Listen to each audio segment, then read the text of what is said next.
Jupiter CEO. So this is Jupiter, a hedge fund, not the networking company. Quit a $68 billion firm to sit at the beach and do nothing. Does anyone else think this guy's on the money?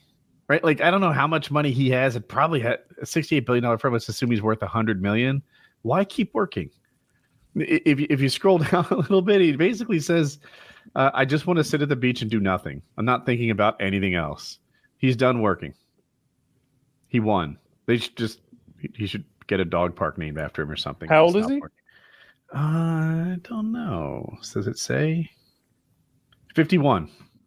See, this guy, this is the dream. I always wonder why I don't see this more from like hyper rich people where they're just like, you know what? I could imagine a bunch of hobbies I'd have fun with, and I've got more money than God. Who gives a fuck? I'm quitting. Like, if you have even not a ton of money, like 30 million, right? Isn't that enough? Can't you do what you want?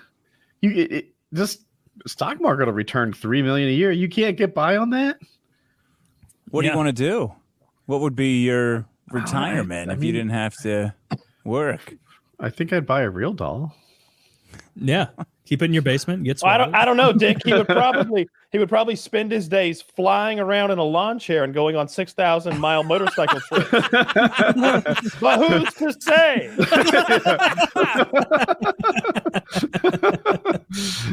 You might be very true. Yeah, Woody, honestly, like, is you're retirement minded. There's a lot of people that retire and they immediately fall into dog shit bodies and they don't want to do anything and they just watch TV and rot away.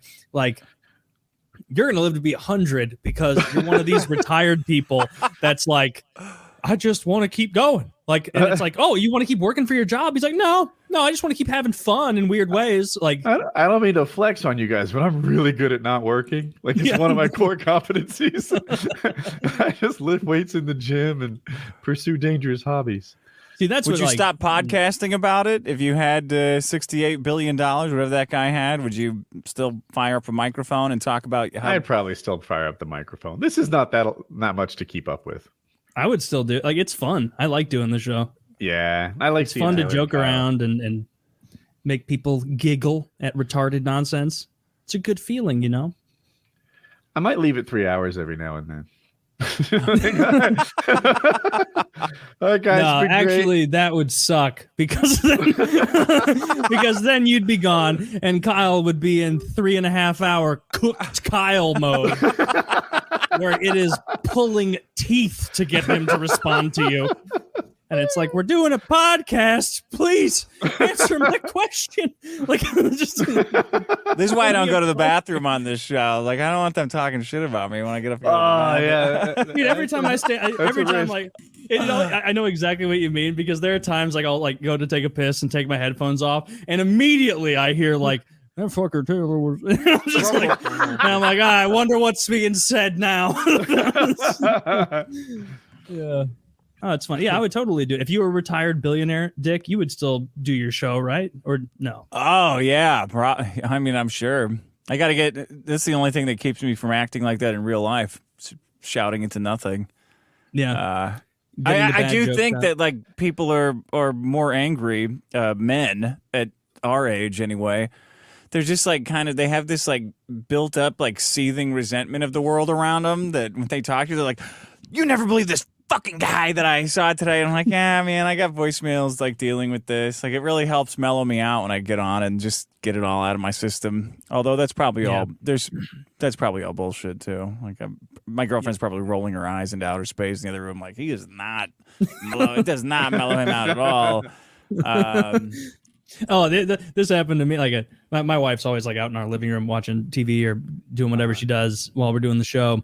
And like, she can hear watching TV, so dismissive. She's out there doing whatever she does while I'm working, watching TV, eating. I don't know what it is, but that's what she's doing. Yeah, and I'm in here slaving away. I'm working my fingers to the bone, doing racist accents in here to try and make ends meet. That's what I'm trying to do in here.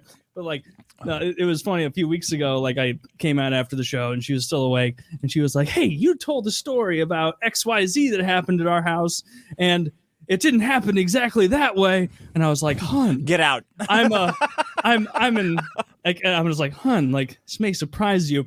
I'm an entertainer and I do broadcasting. Every broadcast entertainer you've ever listened to, we punch it up. Because if I talk about going to the store and the line is long and I'm slightly delayed in my arrival home, people will hate it. Like you gotta make it funny, like put jokes in and everything. And she was like, I guess that makes sense. Yeah, that's why all the radio shows are so funny, like because you're punching it up. I get corrected on like how something went down. It's like, hey, it's my story. I tell it the way I want to. Oh yeah, that's it, dude. People will like try. You ever have that where like people will tweet at you and like try and get you? They'll be like, you said this story happened 9 years ago, but that time you said it happened 4 years ago. And I'm like, just release the whole dossier, why don't you? Like, I don't know, man. I don't know. If you put a gun to my head and say and if someone put a gun to my head and then to the head of all my family members, and they were like, gun. hey, they're like, hey, bitch, hey, no, it's a whole team. Alone. It's a whole team of bad hombres. And they go, hey, say a joke you said last week or I'm going to execute your whole family.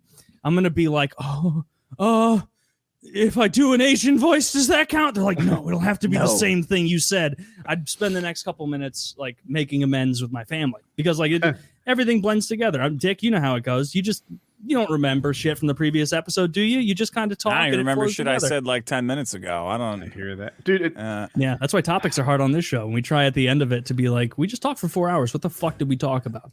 I'll go. What I love is when somebody will say something, like my family will say something, and he'll go, "You're gonna talk about this on your fucking podcast, aren't you?" I'm like, "Yep, that's what I'm writing this down right now. Everything that you're saying now as well." Like, "Oh, fuck you." See, you just got him. You got him just.